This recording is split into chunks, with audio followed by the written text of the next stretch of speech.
Hello. Hola.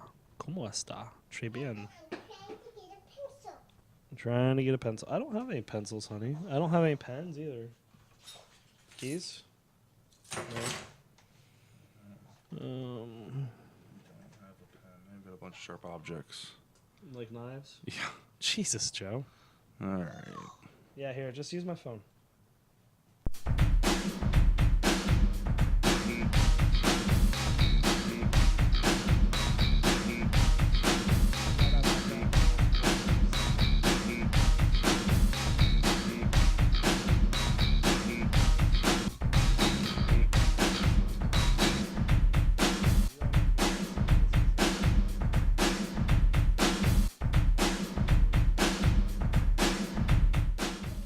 Welcome to Mana Drain. This is episode number 6. I am Moxborn again. I have with me Magic Vice, and roaming around is Baby Magic Vice squared.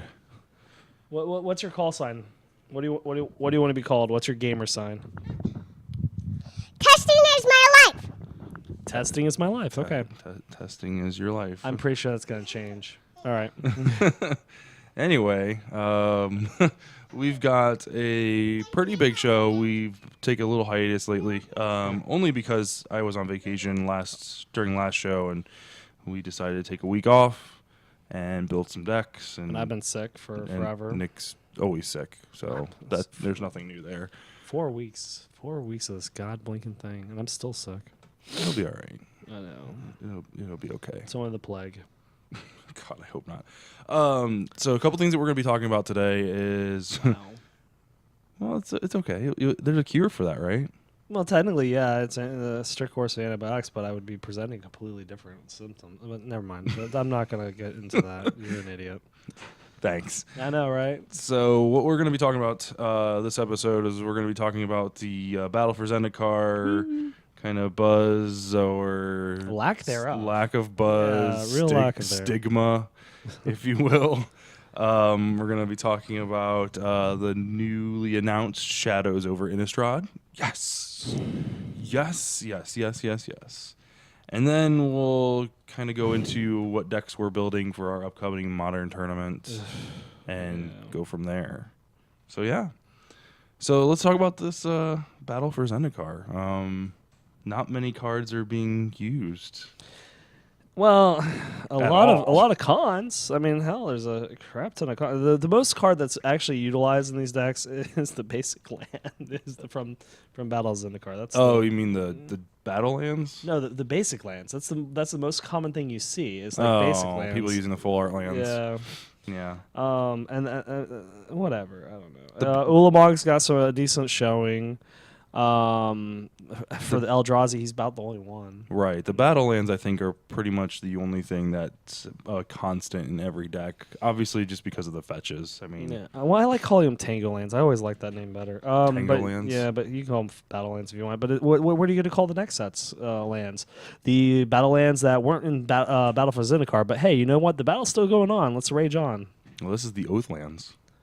Oh Jesus, I know, it's Joe! You terrible. you can't have two different names for the same kind of land. Yeah, that's Hey, true. that's- Okay. that's- Tango lands it is. Tango. No, down. I mean most people are calling them battle lands. I just think it's stupid. It's just Wonderland. Yeah, we should call them Wonderlands. We can call them Wonderland. Wonderlands. But as far as the Battlelands go, they are all over the place, and I love that. But their price hasn't really changed because even with the fetches, they haven't made a real showing in Modern, which is understandable. I did see a little of them in Legacy in the Legacy tournament that was a Channel Fireball did. It wasn't bad, but they're just not replacing the Shocklands as much. Right. Because with the Shocklands, you can consistently, if you want it, you got it. Yeah, and I think that's one of the reasons that's holding them back is because they're Not as I mean, consistent, unless you need like a 5th or a 6th, Shockland. This is where you would want to go. And even in that case, sometimes it's even better just go with a basic land.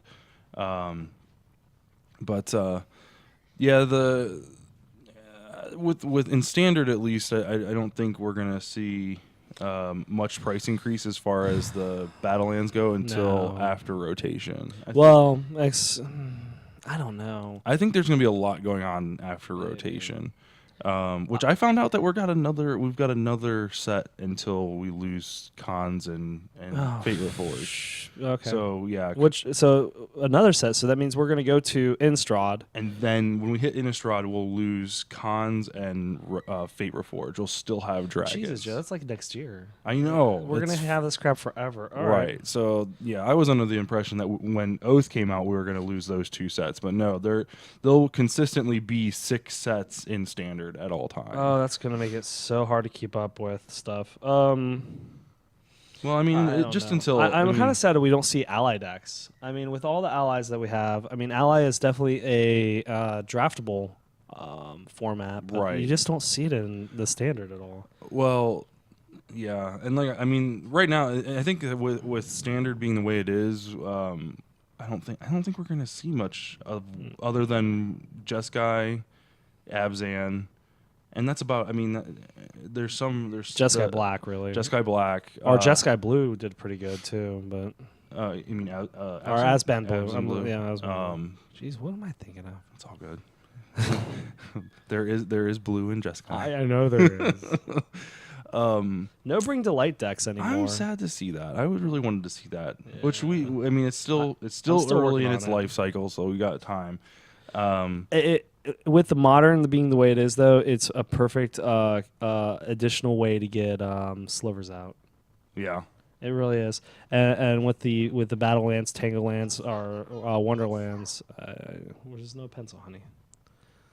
I don't know. I think the one thing that we'll see, you mentioned allies. I think we're going to see more. I think we're going to see more of that after Oath comes out because with the way the new block structure is going, the third set was always kind of like the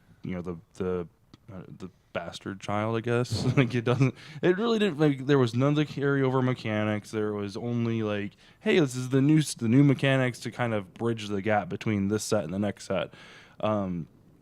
But with Oath, I think we're going to see more Eldrazi, hopefully more usable Eldrazi at uncommon and rare. I mean, right now, Ulamog and the one that you can't cast or attack with even or uneven like that. That's kind of a thing, but like it's cute. Oblivion Sower really's got the most staple of both modern and standard, because I mean Ulamog and the Oblivion Sower are everywhere, and that Oblivion Sower really does some damage. If you use him with Ashiok though, sky's the limit. Mm-hmm. Or just think if you ended up traumatizing like someone, and then you used Tormund's Crypt. right. The second you throw that Oblivion Sower down, you get all those lands. Mm-hmm. I mean, talk about mana excel on a disgusting level for blue black. Right. This is true. I mean, the only difficulty is is Oblivion Sower 6? It is 6, which is completely doable because in modern you've got Cryptghast, I think it was what it was. So you can Swamps tap for multiple. Yeah, and then you have the oh god, Realm Swifter. Oh gosh, what is it? I'm thinking of a Swifter sweeper. I don't know why. I got it here on my list here for because I've been working on a mill deck to get basically Grizzlebrand out real quick, but I'm actually working on a new way of doing it where I just throw Grizzlebrand in the graveyard and still have his ability, which I'm sure Chris is gonna hate. Here it is, mill. Let's see here. God, what is the god blinking combo? Cryptghast and Realmright. Realmright, of course, you can turn all your lands into additional lands of another type. So you turn all your islands. Spells. You turn all your islands into swamps, and then every land then taps for black. In addition, which is a really disgusting way of getting around the slowness of blue black. Mm-hmm. Outside of that, the only thing I can think of is Mindstone. Mindstone, of course, is kind of like a weaker Jace's Hydron. But but it's the more classic one because I mean you just pay 2, throw it down, you got a mana source, and then you pay 1 and you get rid of it, and you got a card. Mm-hmm.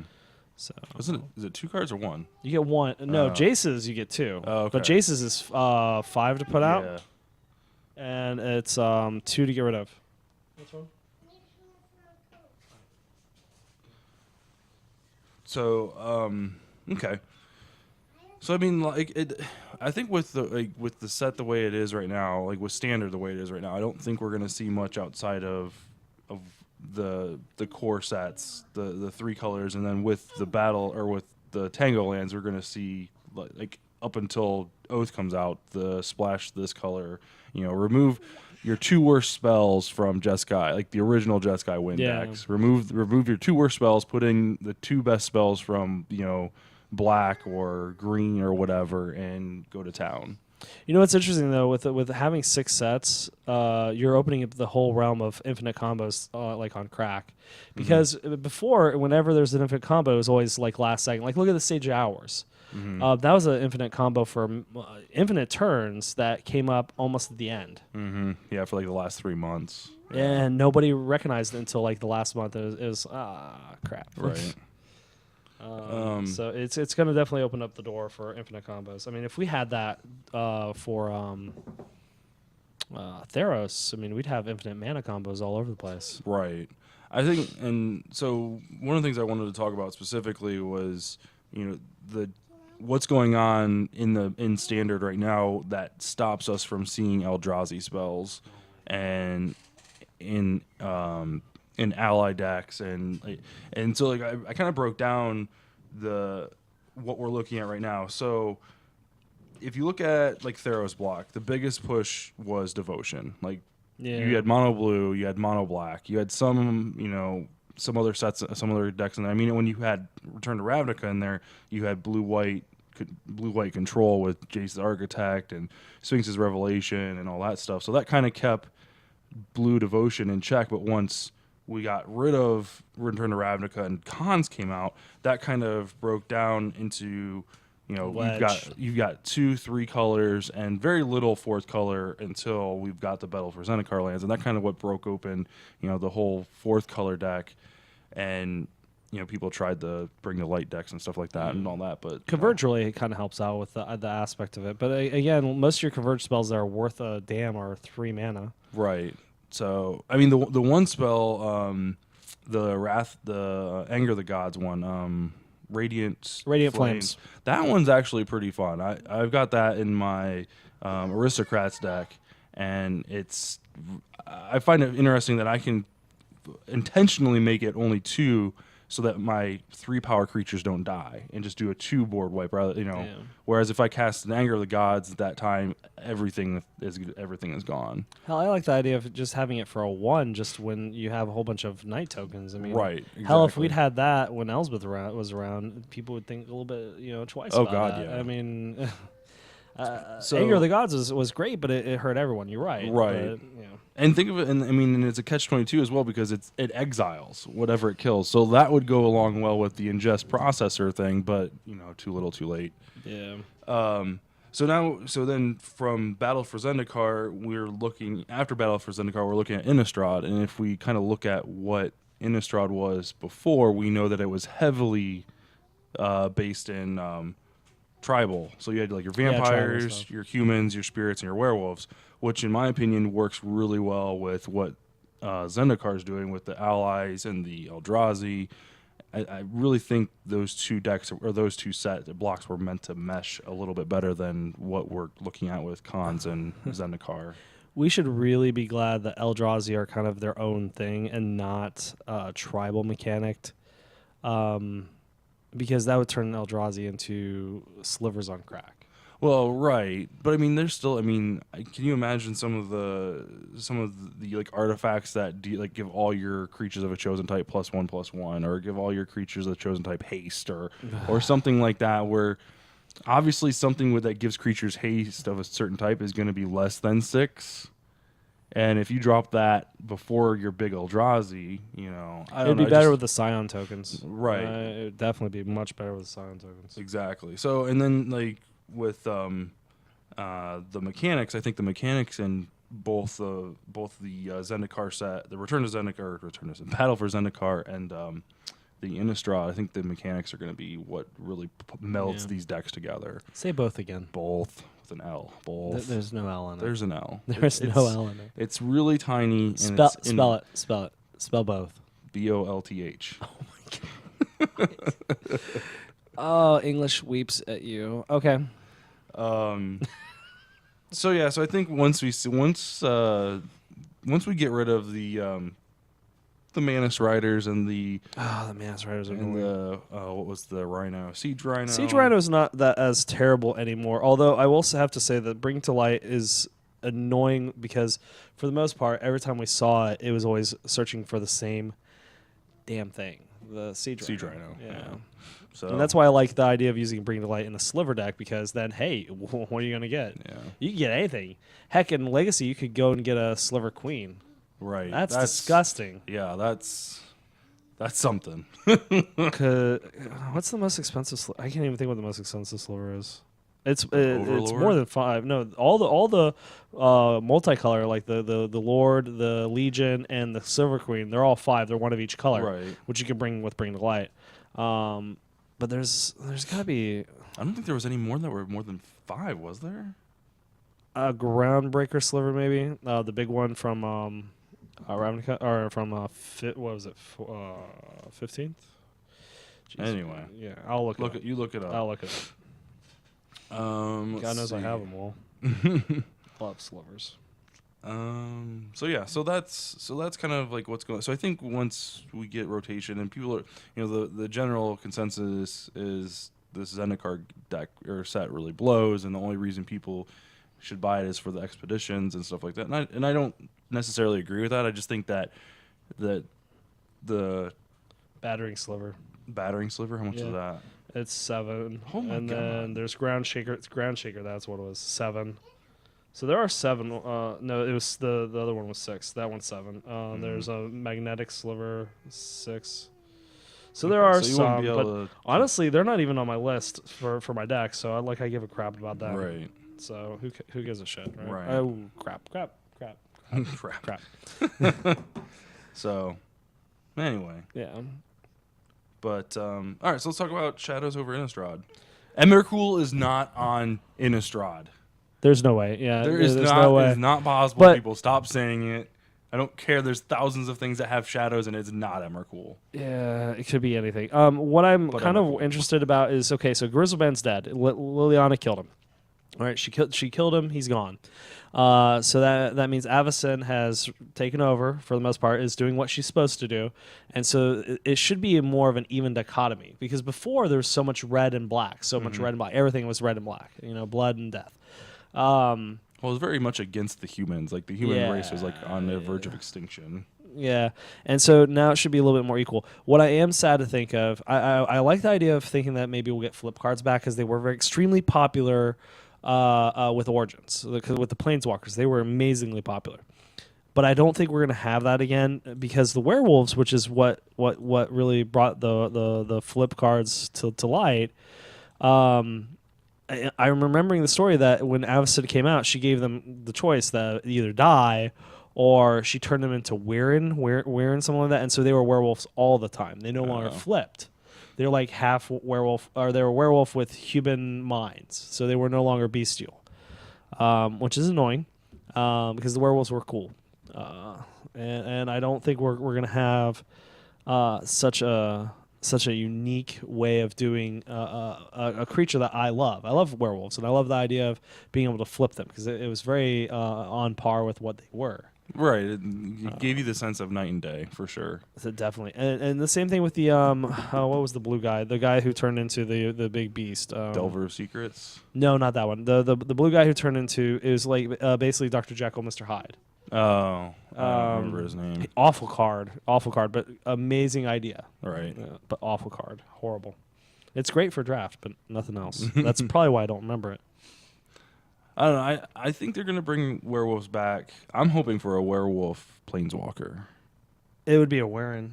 that would break. We have a demon. Well, no, we have 2 demons. We have Tybalt and we have Oba Nicholas. God, So we have two demons. He's still Hopefully they make his card a little bit. We might get better. Tamio again. I would like that. I don't think Tamio was played enough. I think she was wrapped up in the Avacyn restored debacle. How crappy that deck or that set was, and well, not crappy, but how underappreciated and underplayed. I think it was just you had Snapcaster Mage, you had Architect of Thought. It'd be nice to have Flashback though. Oh, yeah, Morbid. Even Morbid. I love Morbid. That's a great mechanic. Tragic Slip was one of the greatest cards ever. Yeah, but Flashback is probably becoming one of the more overpowered mechanics. It's not as bad as Storm. So you think they're going to nerf it if they do bring it back? If they they bring it back, it'll probably be about the same. I don't see a lot of opportunity to grow with it because if they do grow with it, what are they going to do? They're going to weaken blue like they always do. Okay, they're going to say, "Oh wait, I made another Jace. Oh, but he's too powerful. That was a big mistake." And then it's just going to get ridiculous like it always has. I don't know why there's so much blue hate. It's easy to hate blue. No, it isn't. It is really for everybody. It's easy to hate blue because that's the color that stops people from playing Magic. Unless you're the one playing the cards. Unless you're the good one. Stops it for 50% of the people playing the game. So yeah, I think that the werewolves will be a big hit. I think they'll be coming back. I mean, from hearing what from the past, what Mark Rosewater talks about, and how they were kind of underappreciated, but one of his favorite cards to design, and he felt like he really knocked it out of the park with the design elements and the flavor. I think they're gonna try and keep it going. They might change what flips them. Like before, it was if you didn't cast a spell, they flipped, and if your opponent cast 2 spells or more, they flipped back. Right. So I think I look for them to change up what flips them. I guess I don't know. I don't know what that would be. Well, because of the success with Planeswalkers, maybe it won't be flipped back, or if there's something that flips them back, it'd be a spell. Which, considering the fact that our flip Planeswalkers will still be in rotation, that would make sense. Because if you have god, because you could transform a Planeswalker back into. Yeah. Oh god, that's like a time shift paradox. It would be interesting. It would be definitely interesting. I could see it being valuable for all of them. Shit. Chandra would be nice. Chandra would be nice, but realistically, I think it's more valuable for the Lilianas and the Jaces. Yeah, definitely. Jace would be a good one. Being able to keep him in looter mode, that would be a good one for some spell or decks. Yeah. I would like it. Well, I mean, he'd be an invincible blocker then. Be basically a wall of fog. Because block tap. Oh, hey, he's flipped. Yeah. He's flipped. You're just removed from combat. Okay. Flashback, Morbid, double face cards. Okay, sweet. Yeah. Anything? What about Miracle? I know Miracle wasn't in Innistrad, but it's along the same line. It is an Innistrad because it's Avacyn. It was an Innistrad block, yeah. Yeah, so it is there, and realistically, it has a good chance of coming back because, again, Avacyn won. Right. But what I find really sad about the idea of Avacyn winning, it wasn't a knockdown battle between Avacyn and Griselbrand. You know, this big evil demon that caused all this trouble. It was Liliana. She was the one who really caused Avacyn to win. So, okay, that angel's not doing her work. And does she answer to Sorin? I don't know. It'd be nice to have Sorin back in a mainstay card. But he's had so many different cards recently. Yeah, he's had a lot of face time. He's the new Garrick, however you say it. Mm-hmm. He was a flip Planeswalker before Flip Planeswalkers. And he was in Innistrad too. Yeah, he was. Right before what happened to Garrick. Well, you think that story will finish? It's because he's still alive. Well, he's still wandering. Isn't he still cursed? He's still cursed. Is he dead or is he cursed? He's cursed by the veil or something like that. Hazel, honey, stop. Okay, please stop. All right, but he's cursed and he's wandering around and he's killing planeswalkers for some reason. I never really understood that. I never read into it, like I probably should have. Okay, so I wonder if they'll finish his story or if he'll become uncursed. That would be a pretty good comeback story. So, okay. Do you want to switch and talk about some modern decks? What you building? What are you brewing, buddy? Brewing, I am debating on what to do. I have got an order of Magic cards. I'm still debating on what I actually want to do. I've started and I'm pretty much finished on a Maze's End deck. That's going to be utilized by a friend. So I finished that one up. What I'm doing now is probably going to be replacing some of the cards with flashy like foil cards because they're cheap. Sweet. Yeah, that'll be neat. For myself though, I've got so many different bad ideas, just bad ideas. So I got the what is it, Glittering Wish, the multicolor deck, where my whole idea is just I'm going to use Jeskai Ascendancy to have infinite combos with stuff, or I just go searching through my sideboard to pull out a card to answer any situation. I really like that deck, mainly because I won't have to sideboard anything because my sideboard's constantly there. Being I've got used. 4 cards I can utilize at any given time. They could be anything. Right. Love that idea. But it's the most annoying deck to play because it's hard. You have to keep track of everything. And so I need to test it on a one-on-one scale, which I've been meaning to play it at like Friday Night Magic, things like that. But because I just don't feel like it's ready, I've constantly jumped back to Tooth and Nail, which is done. Yeah, it's done. Deck. It's done. It's good. A lot of sideboard answers are kind of stopped by it. So, and I've mostly killed without the combo. That's the funny thing about it. No, attacking with like a acidic slime and Or just whatever, like whatever's on doing the those board. It is a fast deck for putting things on the board and like just getting bodies on the board. And if your opponent doesn't have any chump blockers or anything like that, like sure, why not? I'll peck away at you. And then they're at 1 and you have like attackers like, should I play the Tooth and Nail combo?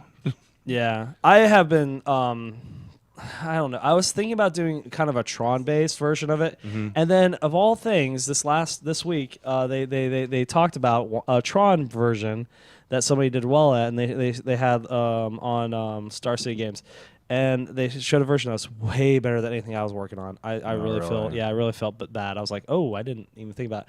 I don't have the money for that. Ridiculous stuff. Like 4 Karns and 2 Ugins, which at best I have. One of each. Like I've read over Karn over and over and over again. I just don't see the hub. I don't see the hype. Karn is focused card removal. Right. And the idea of restarting the game with anything that you've removed is amazing.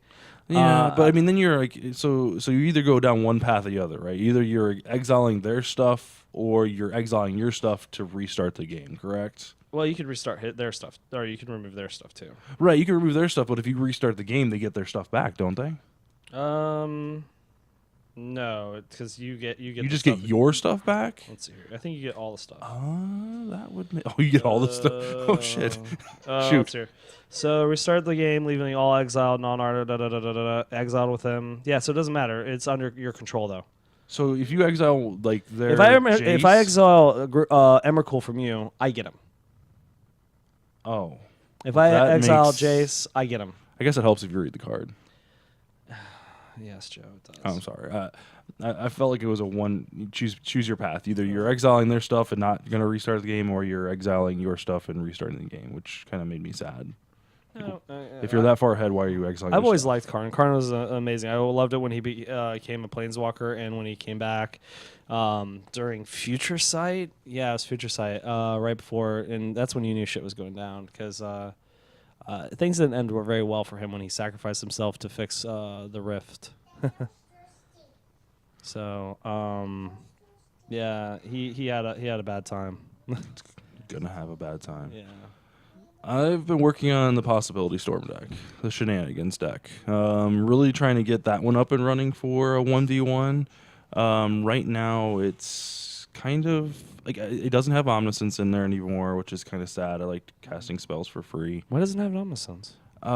Just because if I search up Emrakul, I don't. There's no reason. I mean, I've got I basically turn 5 at the latest, or turn 5 Possibility Storm, then cast Ornithopter, and that gets me Emrakul. So I really don't need I don't need a chance to cast all my spells. I still have Enter the Infinite in there as a win condition with Master of the Way. So I draw my deck and then play Master of the Way and deal damage equal to the number of cards I draw that turn, which is a ton of cards. Oof. So between that and Emrakul in my main deck, those are my 2 win conditions. And then I've got Tibalt and hate Tibalt. Bolas. I Yeah, got Nicole Bolas. Bolas. Right, so I can side those in for whatever. So Doable, unless you draw Nicole Bolas, then it's kind of a pain in the butt. right, I do. The one thing I found a common or uncommon from Rise the Eldrazi that works really well. It's called See Beyond. Yeah. Normally as a garbage card, you don't want to use it, but it's a 1 blue, 1 colorless sorcery spell. Draw 2 cards and then shuffle one of your cards from your hand back into your library. It's a weekend brainstorm. Okay. Right. So basically, what I'm doing is, if I've got one of my win conditions, Emrakul or Bolas in my hand, I can cast that and shuffle it back in. The other thing that I was looking at, I was talking to you about, was getting the Tolarian West cards, the transmute lands. So it's an island, but it's got transmute for blue, colorless. You discard it and then search for a spell, or search for a card. It's 0 casting cost. You have to search for something. Oh God, what is it? Hold on, I just looked it up the other day. For you, I looked it up.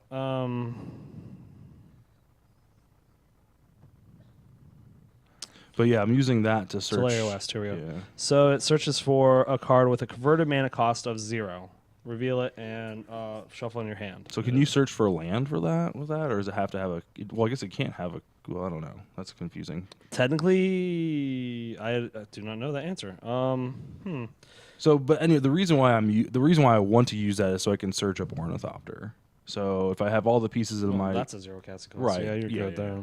So I never thought about searching for Ornithopter, actually. Right. So that's the one. I mean, that's my win condition. So obviously, I can't do it turn 5 when I cast Possibility Storm. Land does count. Land does count. Yeah, land counts. Sweet. As of 2007, yeah. So I don't know why I'd search up a land. Probably something that's untapped, but There's the lands deck. I mean, that did amazing Right. the last tournament, so I like that. I think the last edition that I'm going to do is 2 Pact of Negation, just so that once I get a Possibility Storm out on the field, I have some type of protection.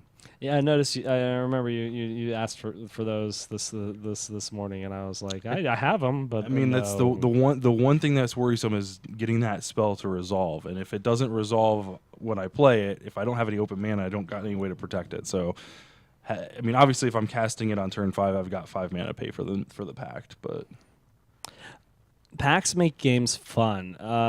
And with your memory problems with things, I would definitely start putting dice on top of your things, because there's been many times you've forgotten upkeep costs. So just be extremely careful of that, because that is not a choice. Oh yeah, you gotta do it. And once you draw the card, there's no takesy backsies. All right.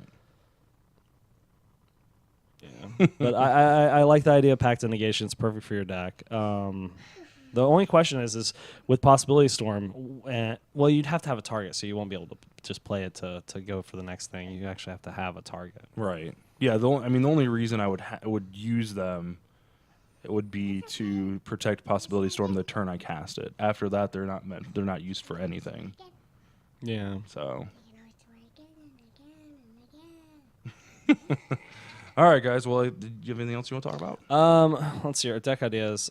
So besides the 2 that we talked about, for me, I don't know. I've been running so many different ways.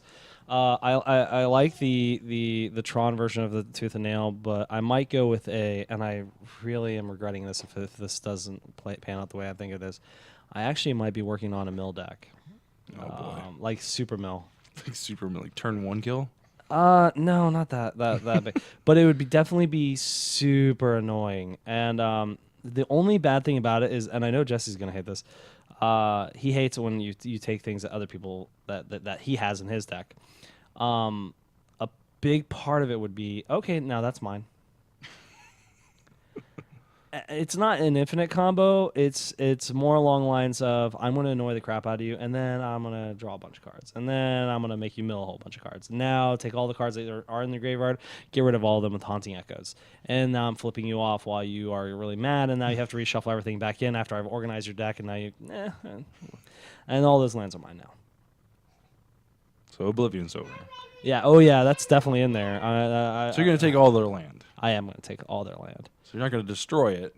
You're going to let them play with it. You're going to take it out of their library, out of their graveyard, out of exile. Yeah, it's all going to play. Yeah. And then you're going to attack with the new Jaguar from... No. That has landfall. No. Because it's all going to be in play in my control, what I'm thinking about doing is somehow restarting the game, but I keep all of my permanents. I can't do it the way I used to do it with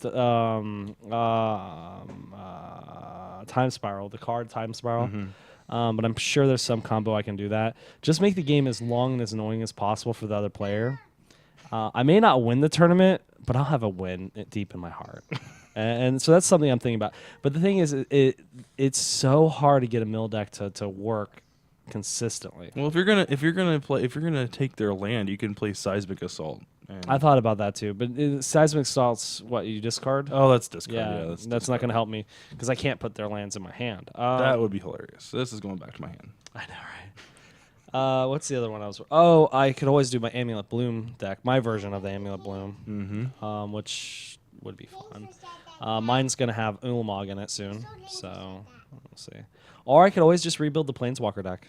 Oh yeah, that's a fun one. Yeah, every color but black. Because I didn't. Black. Realistically, it was because I didn't have enough of the lands for it, and it didn't work out. Now I have a crap ton of. So you might be all right. I could probably do it. Yeah. I don't know if I would want to do that. It's a slow deck, even with Thragtusk. It's Thragtusk has like what, 6? Mm-hmm. Yeah. I could always build slivers. I would like to see a sliver deck. Really? Yeah. I guess I could do it. It costs me money. I would like to see a sliver deck. I mean, just the thought of slivers with Bring to Light in the same deck. Because that's why I would do it. I mean, I don't know how well it would work. Because if you Bring to Light something, it's got to be from your deck. So you can't Bring to Light something from your hand. Right. And so the second you draw something, you're kind of stuck.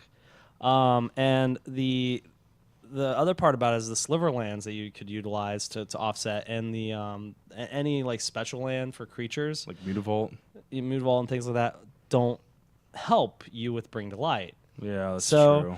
So it's a catch. You have to play colored spell or colored lands. You can't play any of that. That's the other thing too that we didn't talk about. Maybe we could talk about next podcast. Was the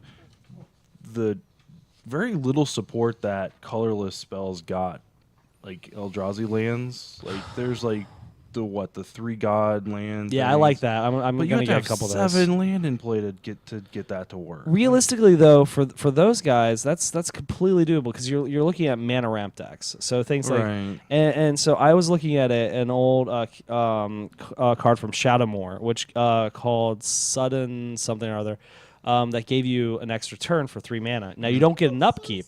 Right. But that's an extra land drop. Right. And things like that. And there's plenty of ways to throw extra land down. Explosive vegetation, things like that. I really was thinking strong about that. But to get it to work would be too high. Hazel, honey, stop. You're not a donkey. You're not a donkey. We'll get you something. All right, guys. Uncle Joe's a donkey. I'm a donkey. Hey, Hazel, who steals candy?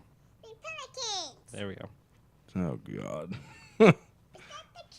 That is the camera. Say hi, Mommy. Hi, Mommy. There you go. All right, guys. Well, appreciate you watching the show. Let's see here. We've got our Modern tournament in response coming up December 12th. I guess it's not really, it's like a month away. But you can head over to the really is, 72 DPI online Facebook page for more details. So if you want to get in on that. Ball and Chain Podcast, episode 179 will be tomorrow about 8 o'clock. Tomorrow, Wednesday, the 11th. If you'd like to see our past podcasts, you can head over to youtube.com/72DPI online to see all of our archived.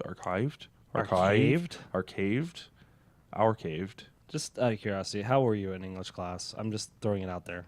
I just want to know. I was like a B student.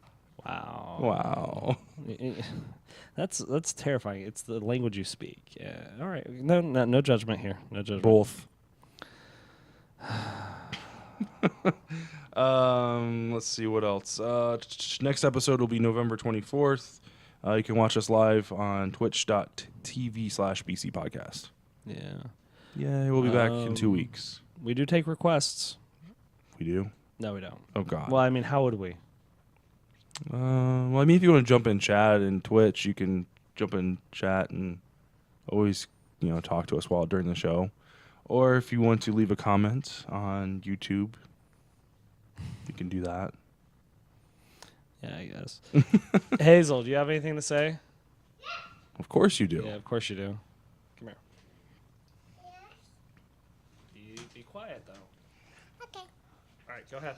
I love my mommy and I care about her. Well, that's very nice of you. That's very nice. And what's your cat's name? Perry the platypus. Well, Perry the Catapus. Perry the catapus. There you go. He's a catapus? I don't know. It's how. Have you stitched on 4 more legs to this cat? No, but if I did, all of them would be scratching you. Oh, God. All right, guys. We'll see you in 2 weeks. Thanks for watching. Bye.